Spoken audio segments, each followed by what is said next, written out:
Shalom saudara, senang dapat kembali berbagi renungan firman pada saudara sekalian di tahun yang baru ini. Renungan hari ini saya beri judul Kenal Baik. Saudara, ada perbedaan besar antara tahu seseorang dan kenal seseorang. Banyak sekali orang, khususnya warga negara Indonesia, tahu Bapak Jokowi, tapi tidak semua orang kenal dengan Pak Jokowi. Banyak orang tahu mengenai Pak Jokowi dari apa yang dilihat atau didengar melalui televisi atau dari media sosial, tapi tidak mengenal Pak Jokowi secara pribadi. Karena kenal artinya ada interaksi atau ada komunikasi secara pribadi dengan seseorang. Dan dari tahap kenal ini ada tahapan berikutnya yang disebut kenal baik. Kadang dalam sebuah percakapan, kita bisa mendengar seorang berkata, "Oh, saya kenal baik dengan orang tersebut." Artinya, orang itu secara pribadi sudah mengenal atau memiliki hubungan yang baik dengan orang yang dimaksud. Jadi, kenal baik berarti sudah mengenal pribadi atau kredibilitas seseorang. Apakah orang itu layak untuk dipercaya atau tidak?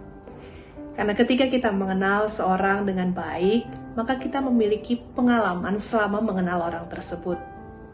Dan hal itu yang akan menjadi pegangan kita. Hal itulah yang akan menentukan level kepercayaan kita pada orang tersebut. Saya akan memberikan contoh dari pengalaman saya secara pribadi. Suatu hari saya memiliki acara pertemuan dengan Bapak dan Ibu Gembala saya di suatu restoran. Saya tiba di tempat beberapa menit lebih awal dari jam acara. Dan setelah menyebutkan nama yang melakukan reservasi tempat, pegawai resto langsung memberitahu saya bahwa reservasi meja atas nama tersebut beberapa menit yang lalu telah mereschedule reservasi. Pegawai resto itu dengan yakinnya memberitahu saya bahwa reservasi meja untuk acara kami di saat itu telah dibatalkan. Dan hal yang dapat saya saksikan pada saudara adalah saat mendengar informasi mengejutkan dari pegawai resto, saya sama sekali tidak bereaksi seperti halnya orang yang kaget. Tapi saat itu saya tetap tenang, karena jujur, hal pertama yang muncul dalam pikiran saya saat itu adalah tidak mungkin gembala saya membatalkan acara pertemuan tanpa memberikan konfirmasi pada saya. Gembala saya tidak seperti itu.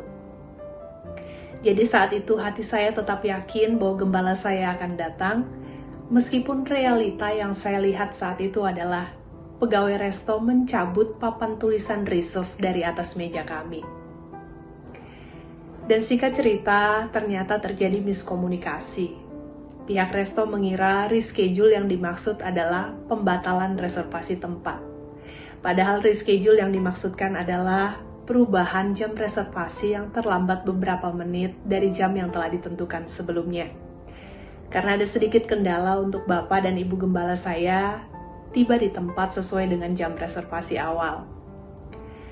Saudara, kenapa saat itu saya bisa tetap tenang dan saya bisa tetap percaya bahwa gembala saya akan datang? Jawabannya adalah karena saya kenal baik dengan gembala saya.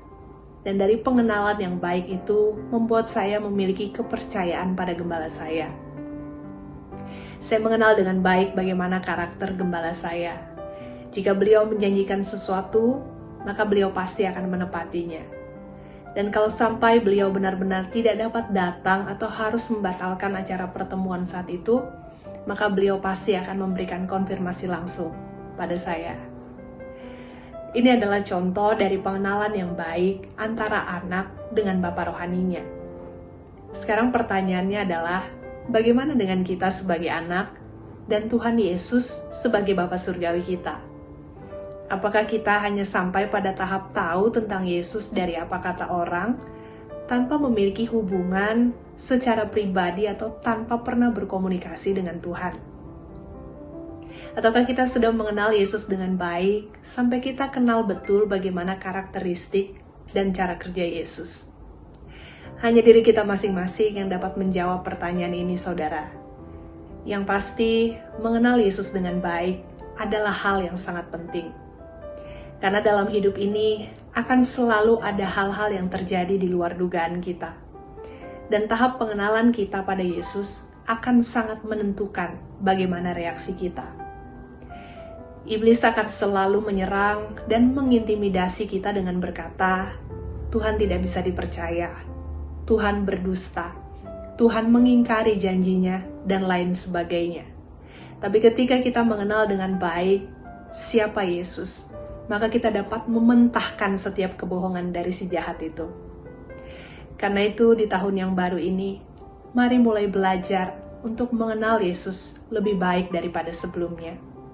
Jangan berhenti hanya sampai pada tahap mengenal Yesus dengan pengenalan seadanya, mengenal Yesus begitu-begitu saja tanpa adanya hubungan sebagai anak dan bapa. Tapi kenalilah Bapa Surgawi kita dengan cara memiliki relationship secara pribadi dengannya dan dengan terus membangun komunikasi dengannya dari hari ke hari. Mari ikuti teladan dari Rasul Paulus yang berkata dalam Filipi 3 ayat 10, bahwa yang ku kehendaki ialah mengenal Dia, yang ku kehendaki ialah mengenal Yesus Kristus. Mari saudara, kita terus belajar untuk mengenal Yesus dengan baik, maka hal apapun yang terjadi dalam hidup kita tidak akan menggoyahkan kepercayaan kita kepadanya. Dan di tengah realita kehidupan yang tidak sesuai dengan harapan kita dapat tetap tenang dan kita dapat tetap berkata, seperti apa yang Rasul Paulus katakan dalam 2 Timotius 1 ayat 12 bagian B, bahwa aku tahu kepada siapa aku percaya. Aku percaya pada Yesus yang tidak pernah berdusta. Aku percaya pada Yesus yang tidak pernah lalai menepati janjinya. Aku percaya pada Yesus yang trustworthy. Amin. Saya berharap renungan hari ini menjadi berkat bagi saudara sekalian. Sampai jumpa.